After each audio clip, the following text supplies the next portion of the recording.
Troy Rosario nagsalita na sa wakas at kinumpirma ng sa Barangay Ginebra maglalaro. Kahapon ay napakaraming nangyari para sa PBA. Merong mga blockbuster trade na nangyari, matapos niyan ay inilabas na ng PBA ang official lineup ng bawat kupunan. At kapansin-pansin nga na naka-lineup na si Troy Rosario sa Barangay Ginebra kung saan number 1 jersey ang kanyang gagamitin. Ang confirmation lang talaga na yan ng PBA ang pinaka-inaantay ng lahat. Dahil ilang linggo na nga ang nakakalipas noong malaman ng lahat na sa Barangay Ginebra si Troy Rosario. At sa wakas ay nagsalita na nga ang nasabing forward dahil ayon nga mismo sa kanyang naging latest interview na excited na nga raw ito para sa kanyang panibagong koponan this upcoming Commissioner's Cup. Bagong araw ang lahat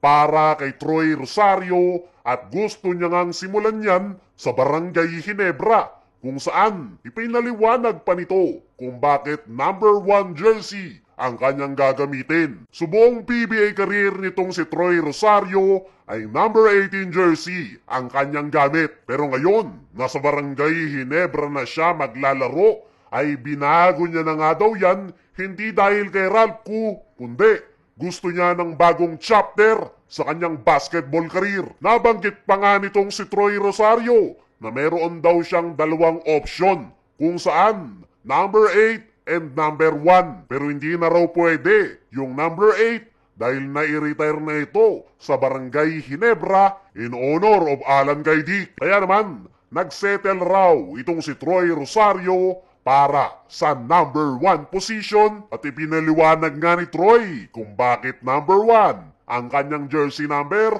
na audience of 1. Ang ibig sabihin, number 1 sa kanya si God. Ngayon, nakumpirmado at officially Barangay Ginebra na itong si Troy Rosario. Ano nga ba ang kanyang ine-expect para sa kanyang panibagong kupunan?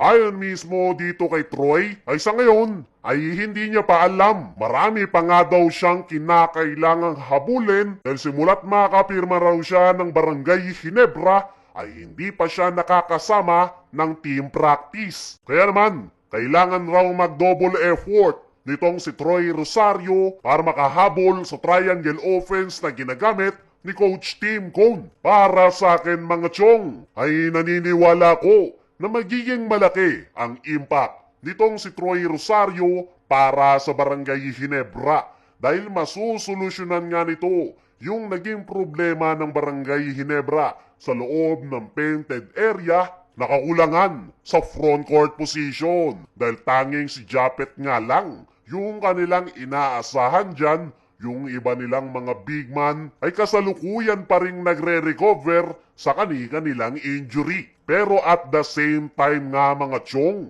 ay huwag tayong mag-expect na agad-agad makapagpapakita ng solid o magandang performance si Troy Rosario para sa Barangay Ginebra, especially sa kanilang mga unang laro. Dahil gaya nga ng sabi ni Troy, ay kailangan niya pang maghabol sa triangle offense. Kaya naman, paniguradong magkakaroon ng adjustment period itong si Troy bago niya maipakita talaga ang kanyang full potential sa Barangay Ginebra. Ang immediate impact nga lang na kanyang magagawa sa kanilang unang laro ay ang kanyang presence sa loob ng painted area. Pero yung big impact talaga at pagkakaroon ng bigger role sa Barangay Ginebra ay kinakailangan niya pa ng sapat na panahon dahil aaralin niya pa ang triangle offense.